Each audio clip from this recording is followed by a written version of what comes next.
Olá, boa tarde.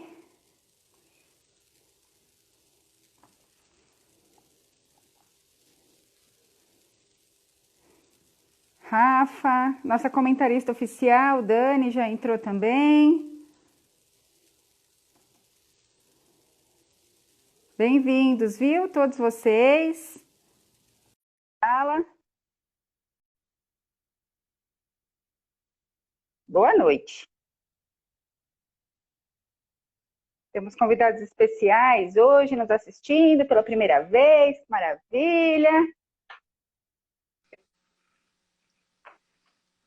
Bem-vinda, Olá, Érica. oi Aninha, Muito bom, muito obrigada por você estar aqui conosco, viu? imagina, eu que agradeço o convite. É É um sempre prazer muito, muito grande. é sempre muito bom falar com você, viu? É um prazer Muito estar aqui. Muito obrigada.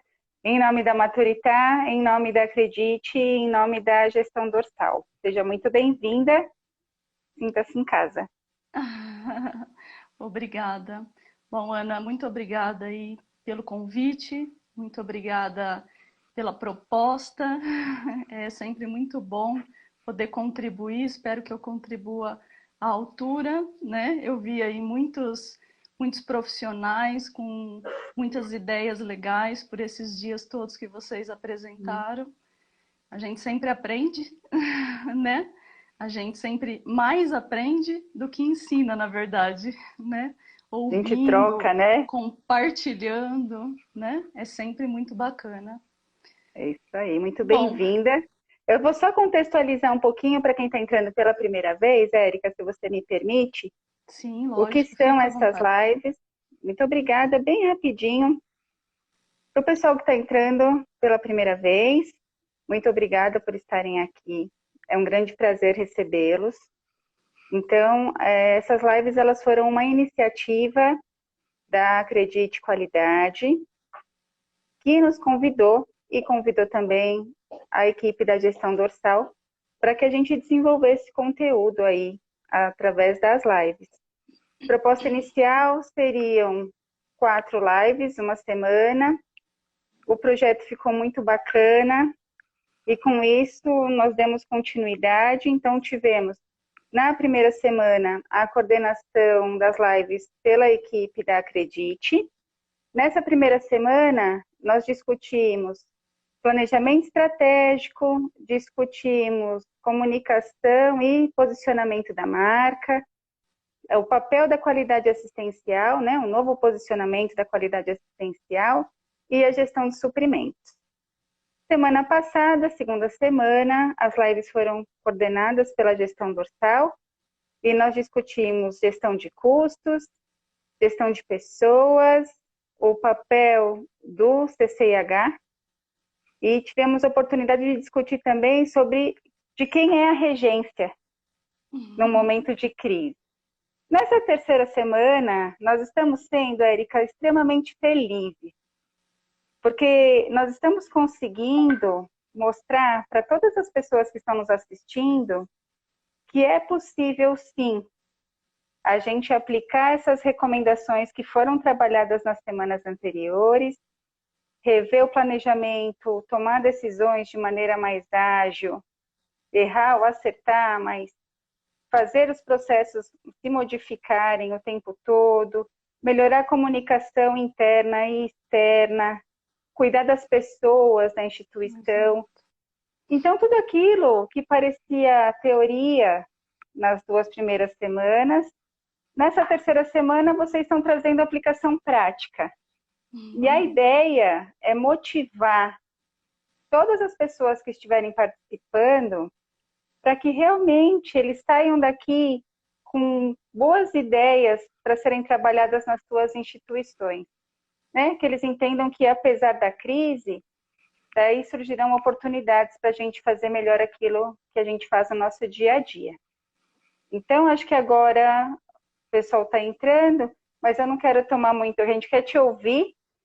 Então, eu já vou pedir para você dar uma contextualizada de o que você faz hoje, como você, né? Qual é o teu papel hoje? A Érica, gente, hoje ela é gerente de qualidade da Unidade de Hemoterapia e Hematologia Samaritano.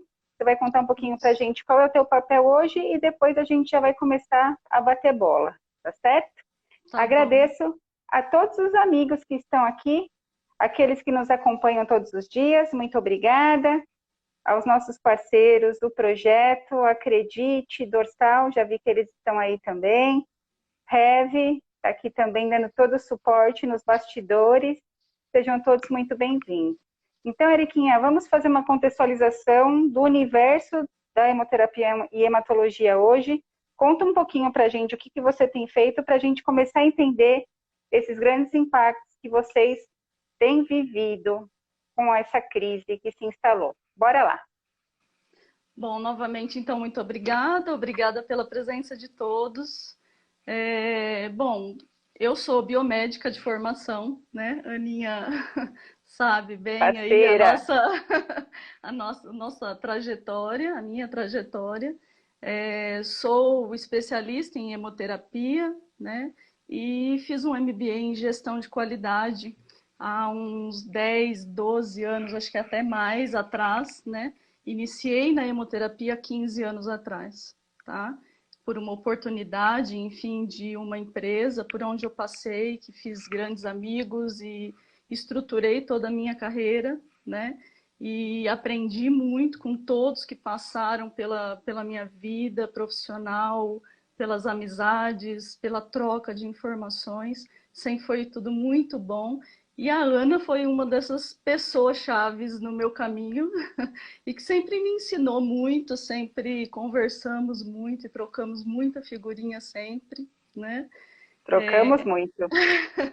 Isso é verdade, né? E é muito bacana e sempre foi muito bacana, né? Eu levei alguns tombos no começo, mas depois fui me encaminhando, fui me direcionando, sempre seguindo bons conselhos, né? E buscando por boas práticas, por padrões e normas e bibliografias que sempre me ajudaram muito, né?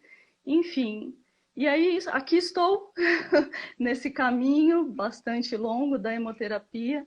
A hemoterapia que é uma atividade muito específica, né, muito focada em atividades e muito técnica, né, é uma área da medicina muito técnica e que tem muitas cobranças, né, de normativas e que, né, os serviços vêm buscando por padronizações de uma forma muito intensa nos últimos anos e vem aprendendo muito sobre o que é fazer gestão de qualidade em serviço de hemoterapia, porque a base técnica ela é extremamente importante, mas a hemoterapia, por alguns anos atrás, digo, né, ela vem aprendendo a fazer gestão, né, porque percebeu-se que só ser bom tecnicamente não é o caminho,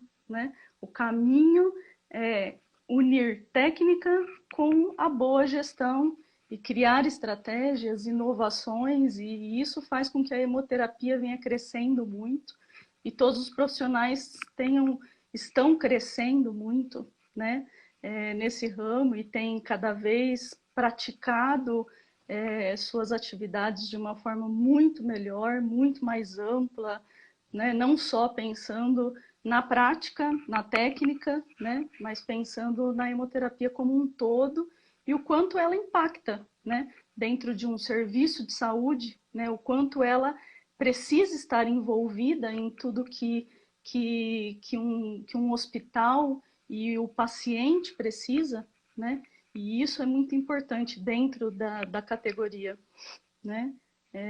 Hoje, os profissionais de hemoterapia, eles se especializam em hemoterapia e aprendem a gestão, né, para que torne isso tudo mais consistente. E eu tenho visto grande crescimento, grandes conquistas nossas, né, posso falar nossas, porque eu estou nessa área já há quase 20 anos, né, da hemoterapia.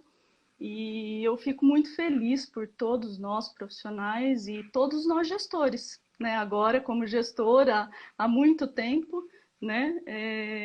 Saber que os frutos pequenos, eles floriram, né? Eles cresceram, eles deram novos frutos e a gente vem amadurecendo sempre, né? A Muito bom. hemoterapia, ela já tem um contexto muito complexo por conta das duas frentes em que a gente precisa trabalhar, né? O doador e o paciente, né? E você sempre tem que ponderar muito bem essas duas frentes, né? Esses dois pilares, para que você conquiste a sustentabilidade de uma empresa. Ana? Só um minuto, vocês estão me vendo? Opa, virou aqui. Vamos lá, voltar, pronto. Epa, mas vamos lá, tá tudo certo. Tudo Aproveitando certo? esse contexto, tá assim. Aproveitando, então, essa contextualização que você traz. A gente tem discutido muito, né, essas recomendações em tempos de crise.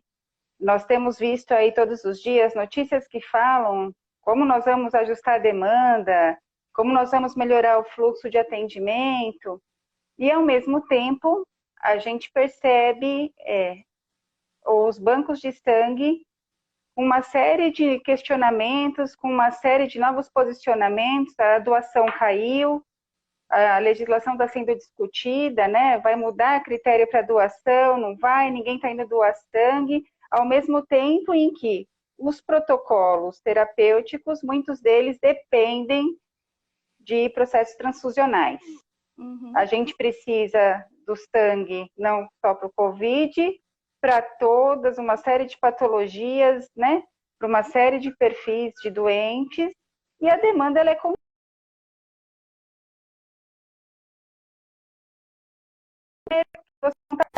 gente, como foram esses impactos para algo que não parecia tão grande, tão representativo, mas que em um período muito curto mudou as rotinas dos serviços de hemoterapia e hematologia. Conta pra gente esse baque, como é que foi, Érica?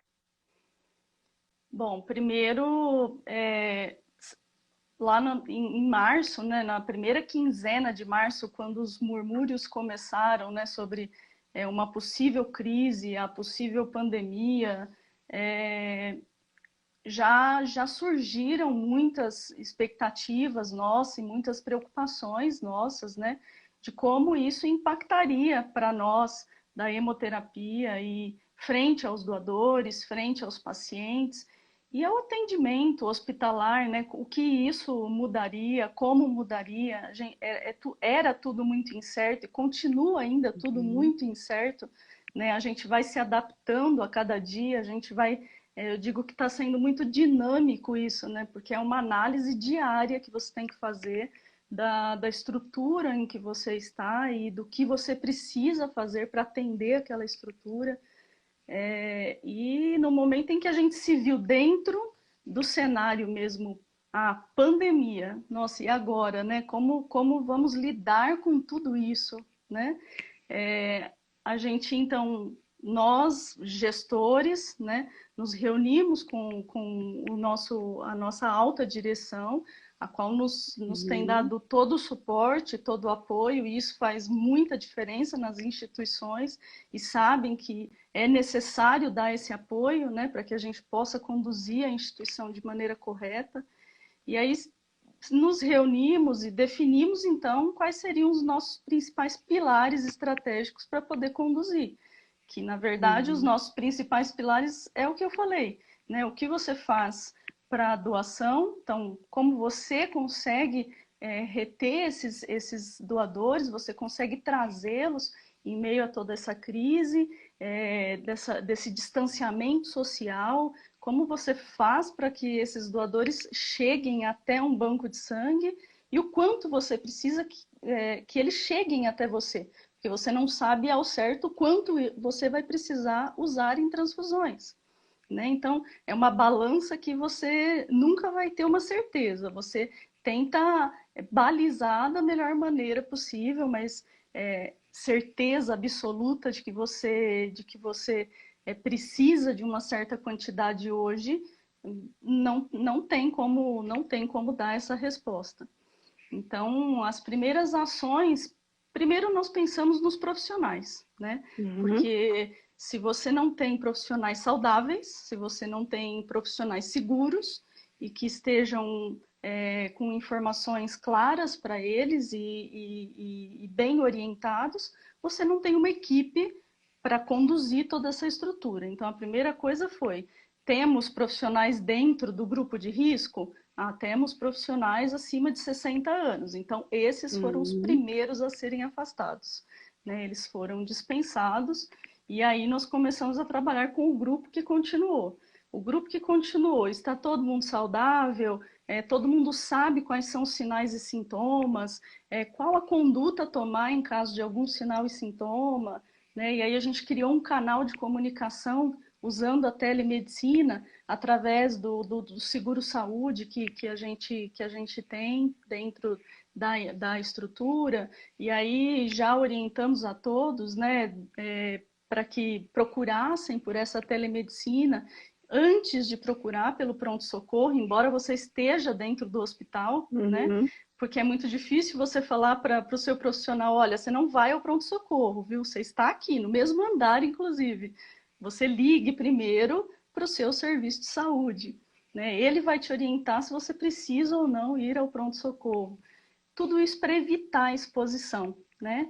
Evitar a exposição de profissionais que realmente não precisam estar ali, né? Não são da linha de frente, conseguem fazer seu trabalho à distância, em home office. Isso é possível, sim, dentro de um banco de sangue, uma vez que você tem uma estrutura administrativa por trás de toda essa estrutura técnica que a gente normalmente costuma mostrar, né?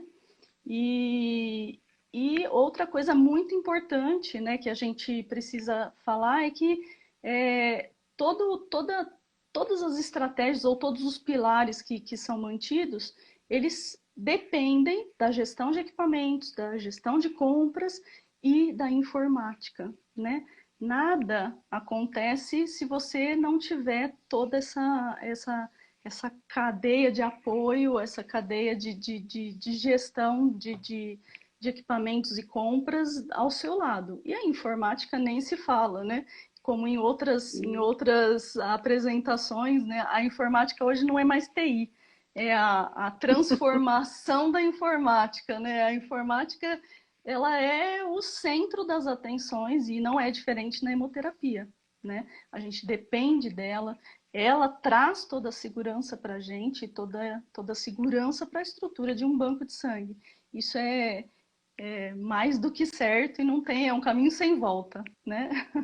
Sem dúvida. Tá? Você está trazendo informações que, mais uma vez, elas reforçam aquilo que a gente vem discutindo nessas semanas, né? A importância da gente pensar nas pessoas que trabalham conosco, né? O Sim. quanto a gente vai precisar apoiá-las, prepará-las, informá-las, afastá-las, se for o caso, os grupos de risco, para que todo mundo se sinta seguro para a realização do trabalho.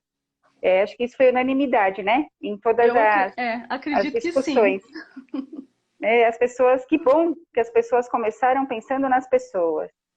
E você trouxe um ponto agora tão importante para a gente discutir, que é a questão da coordenação desses processos, né? Sim. Que dão um suporte. Porque momentos de crise, eles acontecerão, e o aprendizado que fica também é essa questão de que os processos eles precisam se conversar, né, Érica? Com certeza, isso sem dúvida. Não dá tempo de criar a interação, né? A interação, ela já tem que existir, porque a gente não tem tempo para começar do zero. Ela é consequência, né? É uma interação que é gerada por todas as ações e ela consequentemente acontece, né? Porque para tudo isso acontecer, nós lá criamos o comitê de crise, assim como muitos outros criaram, formados por 3 gestores, né, apoiados por uma diretoria, a qual nos apoia de longe, porque o nosso diretor técnico, ele está dentro do grupo de risco, ele participa com a gente através das lives, né, que tem sido muito útil para a gente, e nos apoia para que as decisões desse comitê cheguem até a ponta. E o papel desse comitê, acredito que como em outros lugares, tem sido de intermediação, né? Porque a gente analisa todas as informações, agrega todas as informações, inclusive trazida de todas as pontas, através de supervisores, coordenadores, responsáveis de áreas, damos uma devolutiva para esses profissionais e eles têm o papel muito importante de fazer a divulgação, né? E outra coisa que eu escutei muito importante nas outras anteriores a prática espelhada no líder, né? E isso acontece muito com a gente também, não é diferente, né? Nós precisamos demonstrar aquilo que os nossos profissionais precisam fazer, né? Eles vão muito espelhados pela sua conduta, né? E a junção, a agregação das pessoas, né? Ser humilde o bastante para saber ouvi-los, né? Porque não é porque são gestores que são donos do conhecimento total. Eles estão lá, né? Nós só absorvemos o que eles trazem, analisamos, filtramos e devolvemos da maneira correta como todo mundo tem que fazer. Né? Isso acho que é o principal papel do comitê, né? E promover esse trabalho em equipe que tem sido muito bom lá no nosso serviço. Perfeito. As pessoas estão comentando aqui, fazendo até, reforçando essa conexão que você está trazendo com as outras falas, né? De novo, a importância da liderança, né? Como exemplo, liderança através do exemplo, a questão dessa ponte que é necessária, né? Essa construção, sim, essa intermediação da comunicação de uma maneira fluida, para que todo mundo fale a mesma língua, né, Érica? Isso faz tanta diferença. A escutativa, entender o que a ponta está enxergando e levar para cima, o que eles estão modificando e levar para baixo, isso é vital dentro dessas estruturas que foram criadas, né? Exatamente.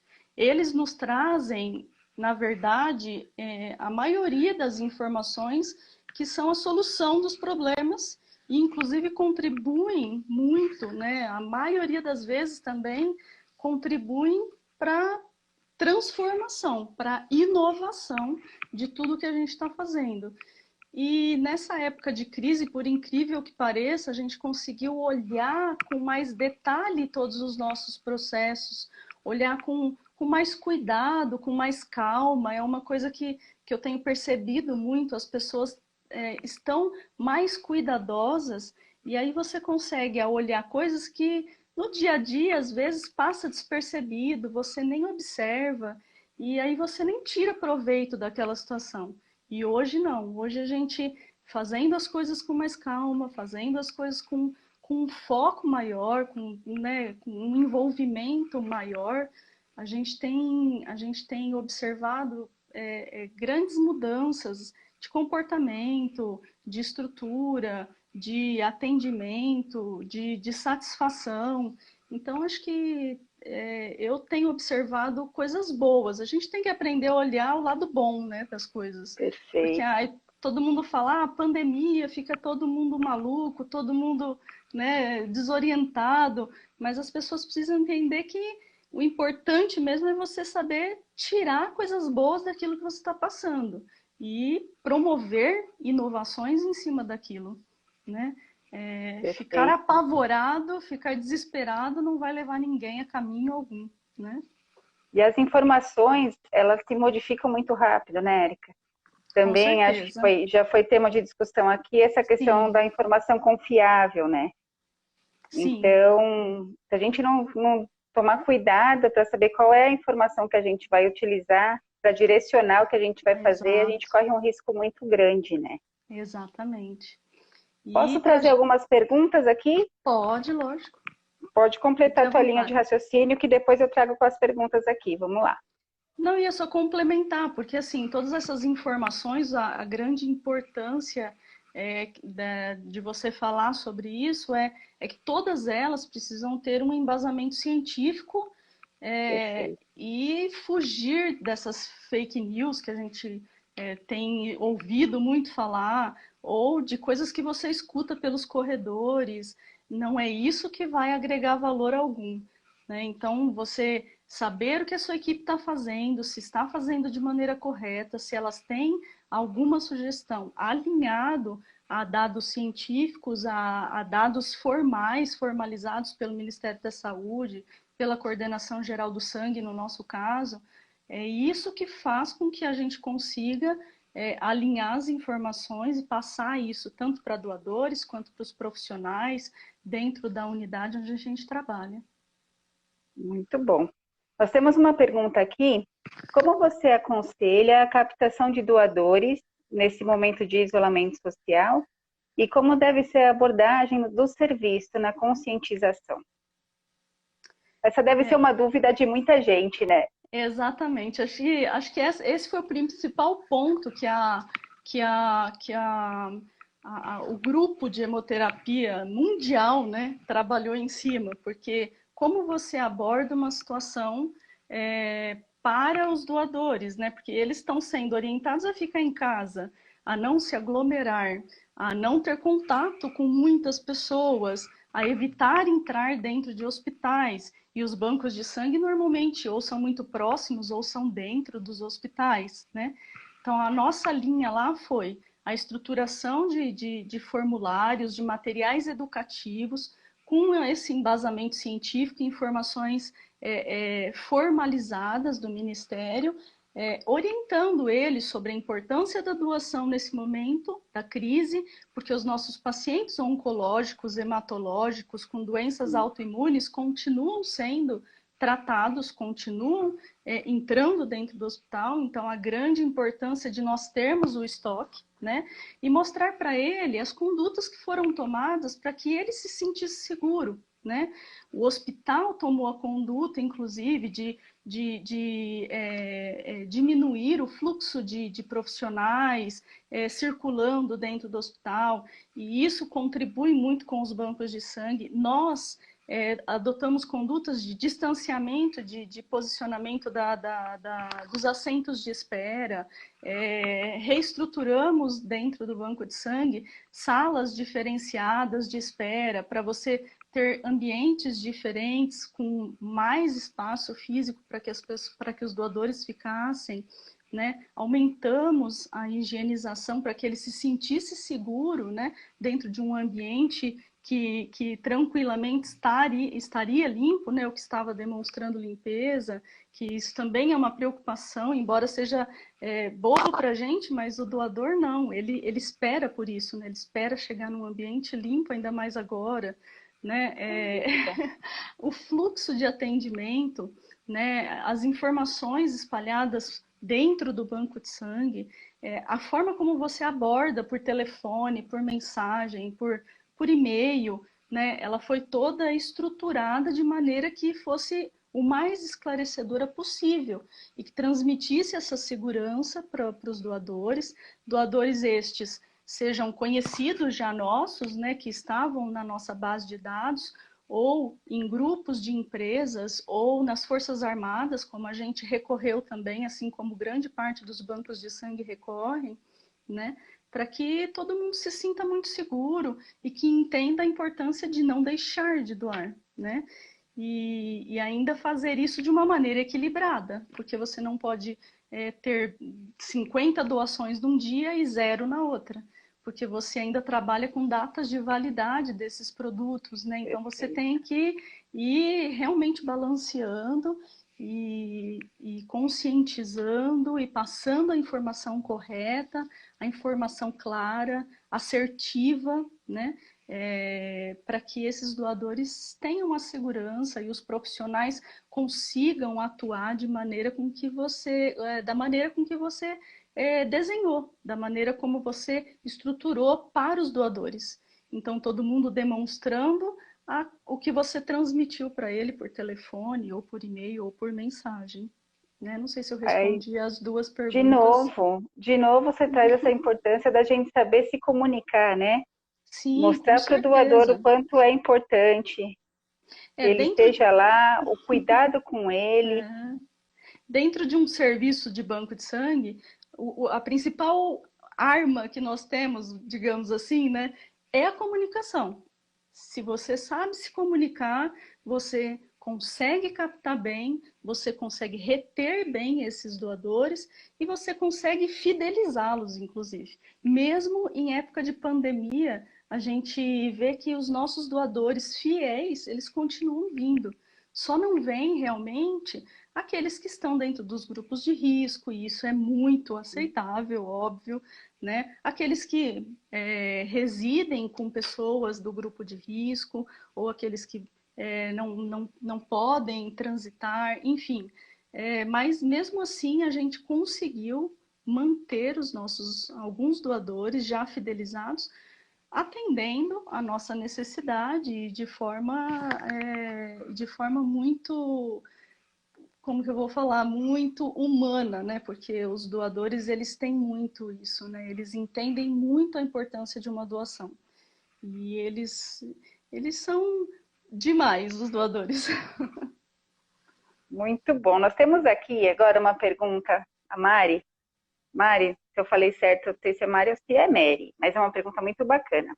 Vamos lá. Devido à baixa de estoque, vocês estão priorizando transfusão de urgência? Então, Mari, eu e todos, né? Na verdade, o nosso serviço, como eu falei, a gente está balanceando transfusões com coletas, né?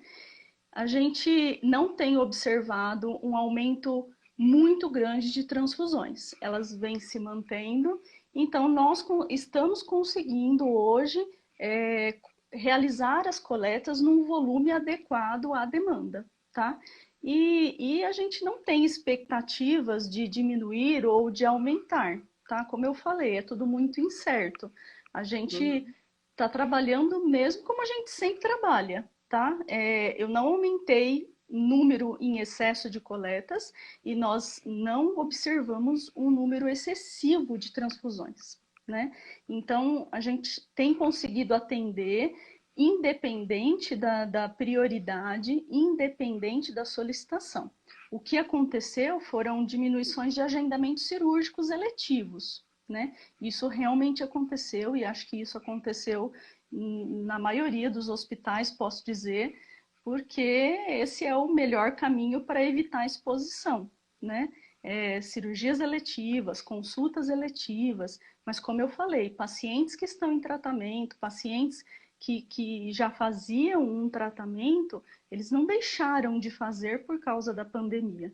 Eles continuaram a fazer seus tratamentos e o suporte hemoterápico continua atendendo eles. Joia.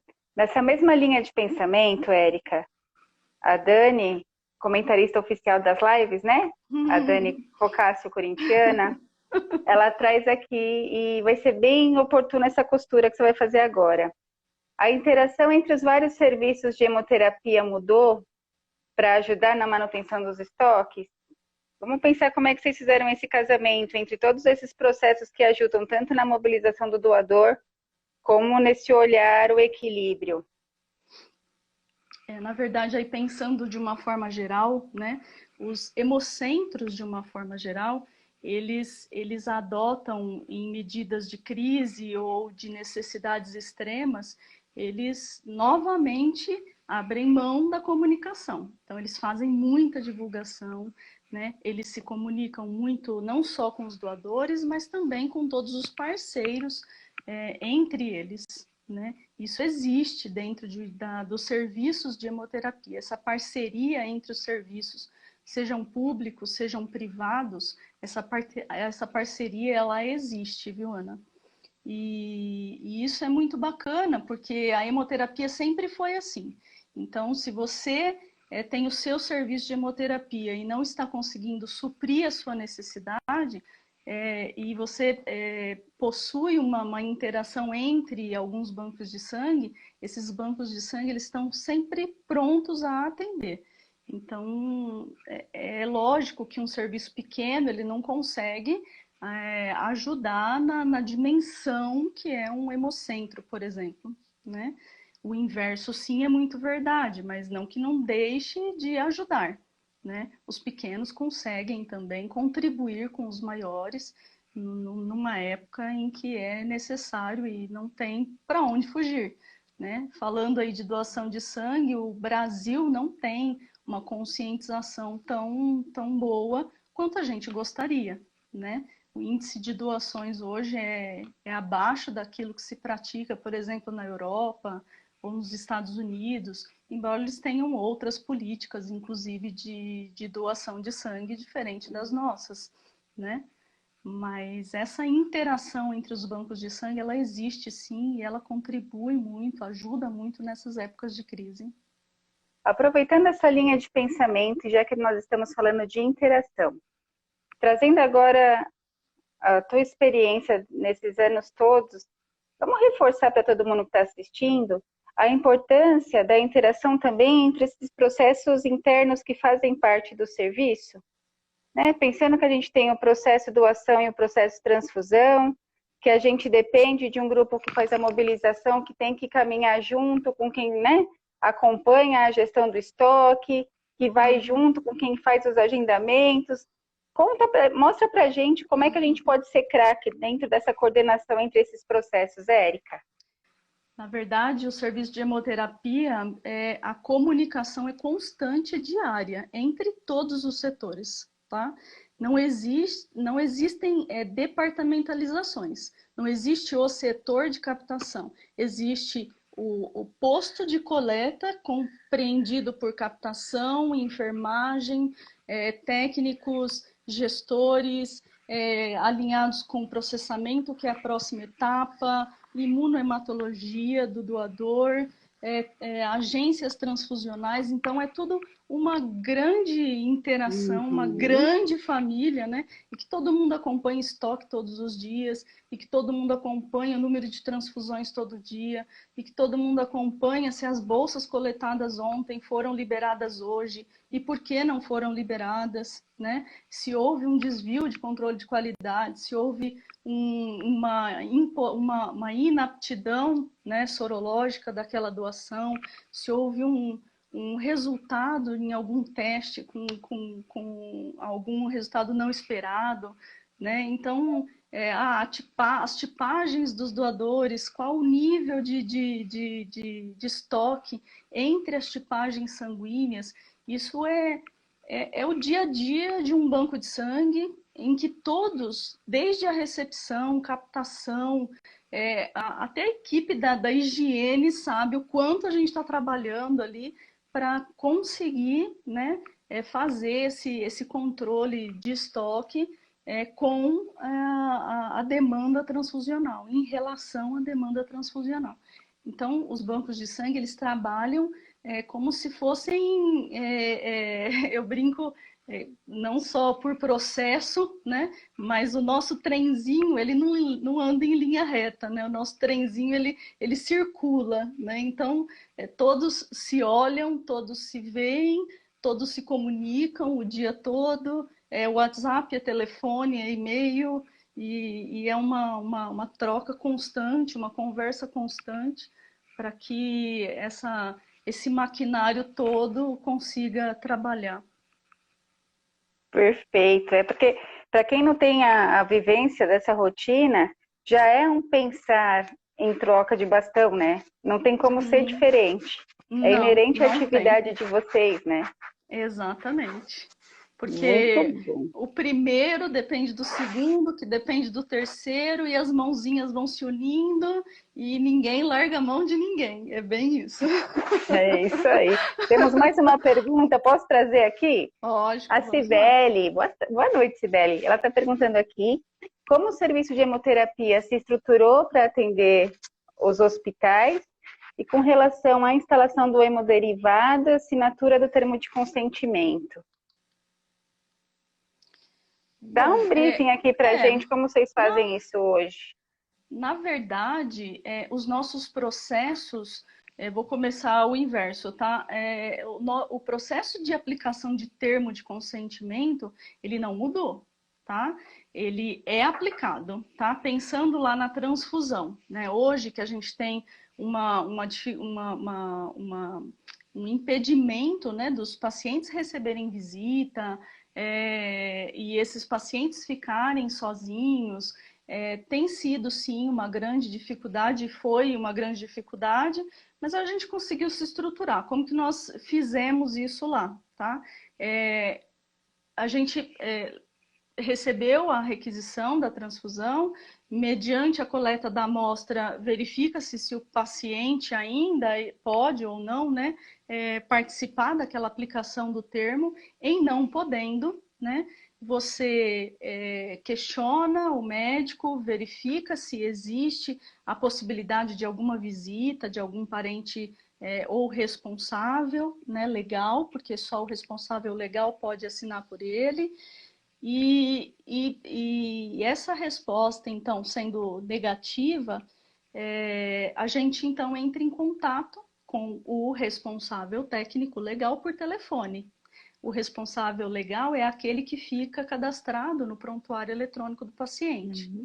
E aí a gente entra em contato, explica o termo de consentimento, explica que foi solicitada uma transfusão. Muitas vezes esse responsável ele até espera por isso, né? Porque ele sabe que o tratamento demanda transfusões.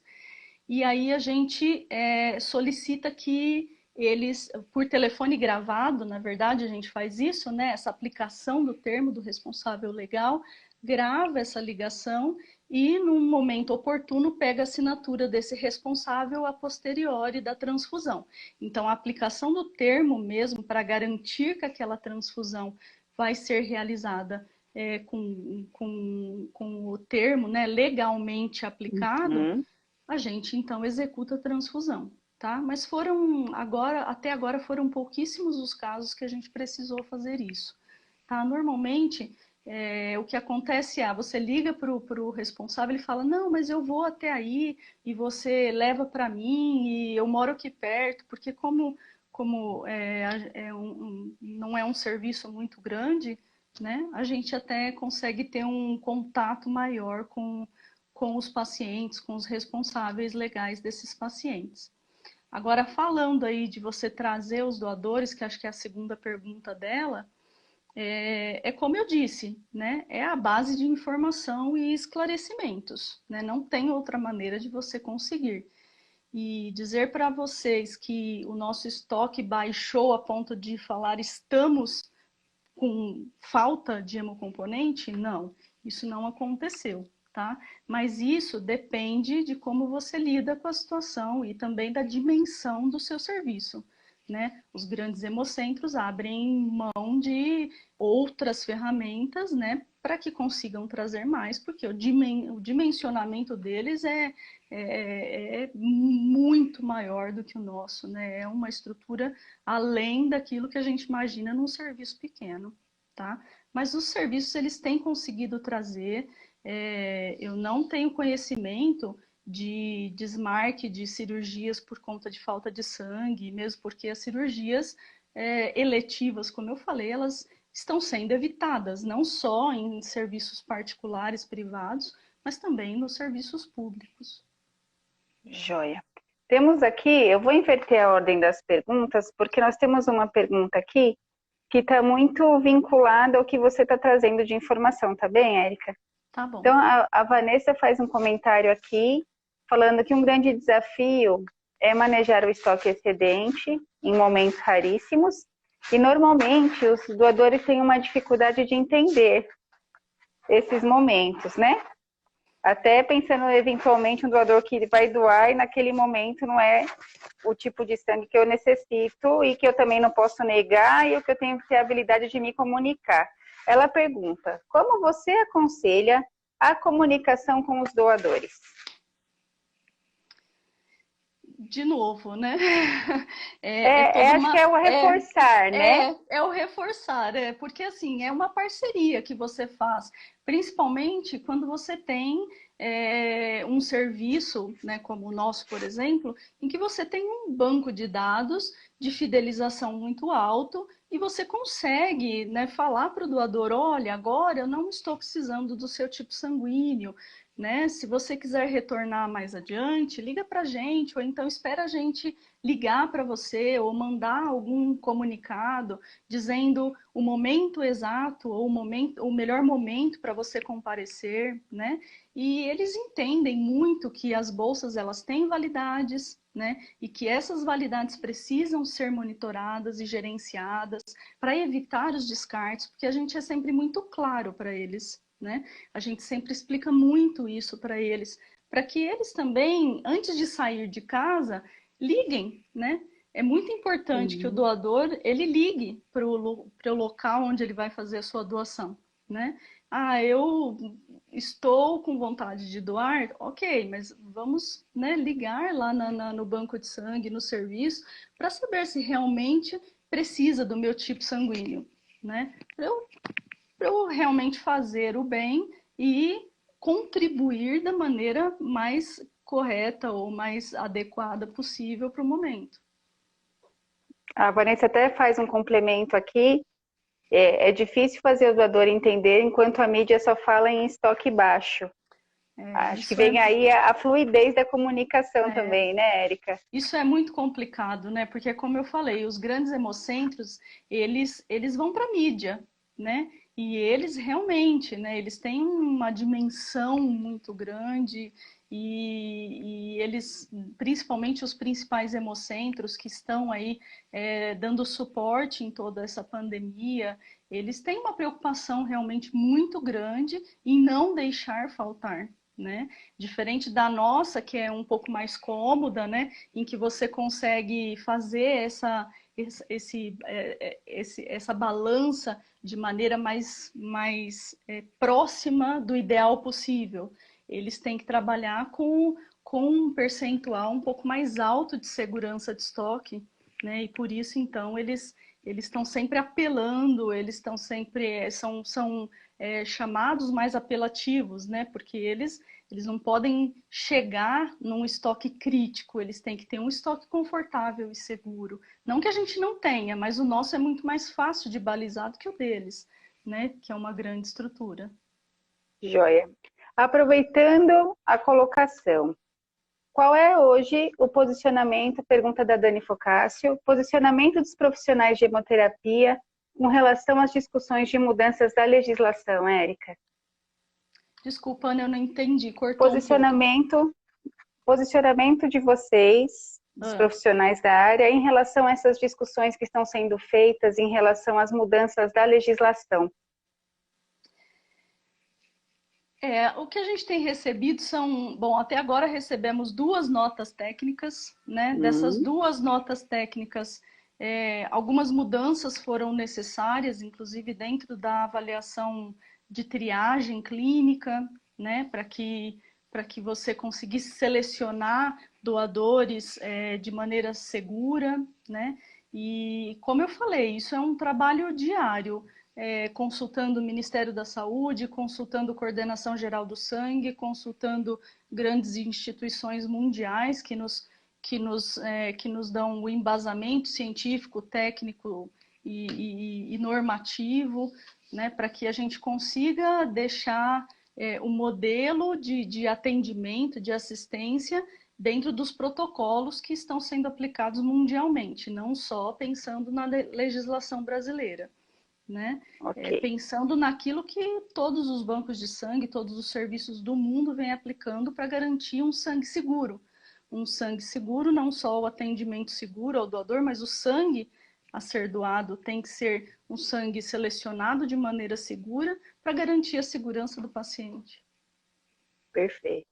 Dr. Nonato pergunta se vocês têm feito PCR para os doadores.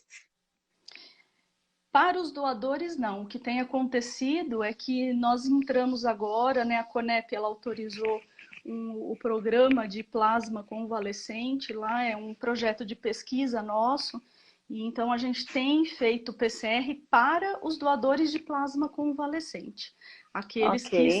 aqueles que estão no período de 14 a 30 dias, né? Como pede a legislação, a última norma técnica aí que foi lançada do plasma convalescente. Acima dos 30 dias pós-cura da doença, a gente não precisa mais fazer o PCR nem desses doadores de plasma convalescente. Você pode absorvê-los como candidatos e aí ele passa pela mesma triagem de um candidato à doação de sangue.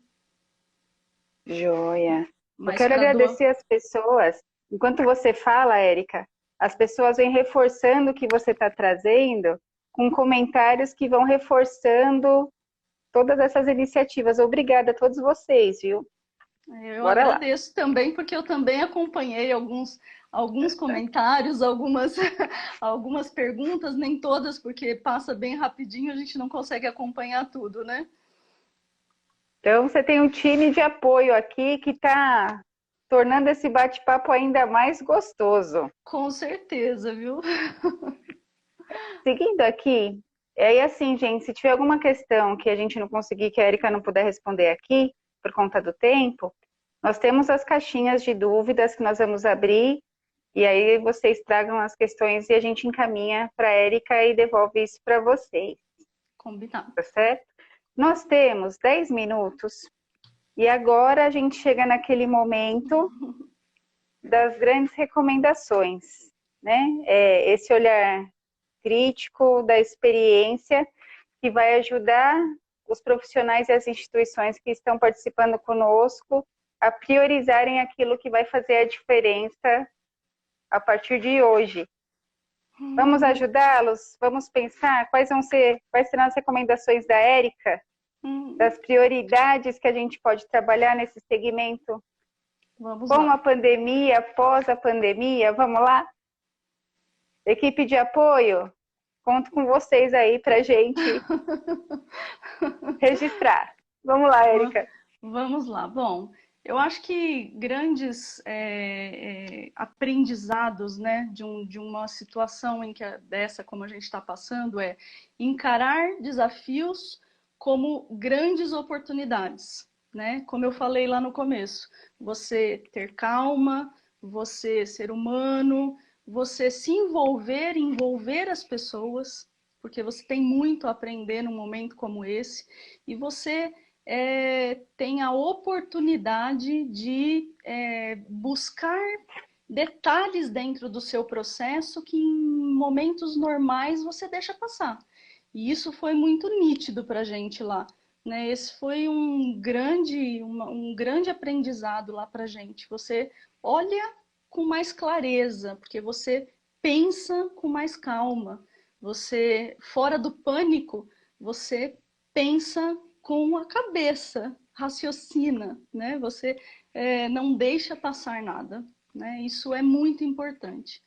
E engajar as pessoas faz parte da gestão, né? Trazer as pessoas para o seu time, para o seu comitê, não ser só um comitê, né? Ser um time, ser uma equipe. E isso é muito importante, e isso a gente aprendeu bastante, está aprendendo bastante, porque é dinâmico novamente, né? Algo que acontece todos os dias, e os bate-papos são muito produtivos, as informações que todos nos trazem é muito importante, faz muita diferença para a gente, né? E isso faz com que a gente concretize e implemente tudo aquilo que eles trouxeram de ideia para a gente. E acho que isso faz com que eles se sintam importantes, porque essa gestão participativa é muito importante. Né? Você não pode fazer de cima para baixo e vamos lá e façam o que eu digo e ponto final. Não, não dá para ser assim. A gestão não é isso mais, né? Deixou de ser há muitos anos, e isso na hemoterapia, na nossa instituição, eu tenho visto muito forte, né? As pessoas muito envolvidas, muito engajadas, estão sempre trazendo informações e sempre questionando. O questionamento ele é muito importante, a gente precisa desses questionamentos. Como eu falei, não é porque é um grupo de gestores ali dentro de uma sala, macumunando todas as ideias, né, que eles são os entendedores supremos, não é isso, né? Eles estão ali analisando tudo aquilo que todos trazem, é diferente, né? E analisando de que maneira eles vão levar, né? E isso faz com que eles se engajem e se envolvam todos os dias, a todo momento. E, como eu falei, né, a humildade é algo que tem que reinar, né? Não adianta Sempre. você sempre, Ana, sempre. Isso é muito verdade, né? A humildade de saber ouvir, de saber absorver as informações, de saber captar o que cada um tem de diferencial na sua trajetória profissional. Isso é muito importante. Né? E agora, então, mais ainda, né? Porque cada um traz de uma forma e você tem que juntar todas as peças para que tudo caminhe perfeitamente sem sair dos trilhos. E um trilho redondinho, como eu falei, É porque todo mundo verdade. está ali se olhando, todo mundo acompanhando tudo, né? Não é um trenzinho mais um atrás do outro. São todos num grande círculo, numa grande ciranda, né? Para que todo mundo possa entender de tudo, acompanhar tudo, apoiar em tudo. E acho que são aprendizados de anos, né? Porque no começo você acha que você tem que falar e as pessoas têm que fazer, né? Está escrito numa norma que você tem que fazer e você quer fazer à risca. E não é bem assim, né? As coisas elas são maleáveis e elas têm que ser permissíveis para essa maleabilidade, para que as coisas caminhem de uma maneira gostosa, fluida, né? Sem imposições, né? E É isso acho aí. que fazer a diferença, né? É fazer coisas diferentes sempre, né? Não adianta você fazer sempre a mesma coisa achando que seus resultados vão mudar. Nunca mudam. Obviamente, nunca vão mudar. Né? Então, fazer diferente é algo que hoje você precisa trabalhar todos os dias. Inovar junto com a sua equipe é uma necessidade, não é mais um, não é mais um diferencial. Isso é Perfeito. necessário, isso é sobrevivência, né? E acho que seguir condutas em cima de um embasamento científico, então, é de extrema importância e para nós da hemoterapia isso tem sido feito e tem sido integrado entre todos os serviços, inclusive, porque a gente troca muitas informações, os profissionais eles têm um contato muito grande para se conversar e para saber se as boas práticas estão sendo seguidas e se todos estão alinhados no mesmo objetivo. E as empresas têm seus propósitos e esses propósitos precisam ser seguidos, né? E todos, trabalhando dessa maneira, conseguem entender o propósito de suas empresas. Perfeito. Você amarra aí toda essa discussão, né? Mais uma vez, a importância da gente trabalhar o alinhamento de propósitos, olhar para as pessoas, ouvir o que elas têm a dizer, humildade para mudar aquilo que a gente fez e que talvez não sirva mais para o que a gente é hoje e faz hoje, né? É a cabeça Exatamente. aberta para que a gente possa mudar aquilo que a gente é e aquilo que a gente faz. Exatamente, Ana. Cabeça aberta, mente aberta, corações felizes, encharcados de bons fluidos. E acho que é assim que todo mundo tem que trabalhar. Perfeito. Eu estou com meu coração muito feliz com tudo isso que a gente conversou. Que bom. É injeção de ânimo para as pessoas que nos assistem, eu tenho certeza disso. E acho que nós cumprimos com o nosso objetivo, sabe? Que Que é bom. levar um novo olhar para quem está assistindo, para as instituições, para os profissionais, para que eles entendam que as oportunidades estão aí para a gente aproveitar. É um momento Sim, difícil, crítico, mas vamos fazer dele o melhor que a gente puder, exatamente, né? Ana. Exatamente Essa isso. acho que é a grande oportunidade. Eu quero te agradecer demais. Muito Obrigada. obrigada por essa sua leveza, essa tranquilidade em passar esse aprendizado todo para a gente. Quero agradecer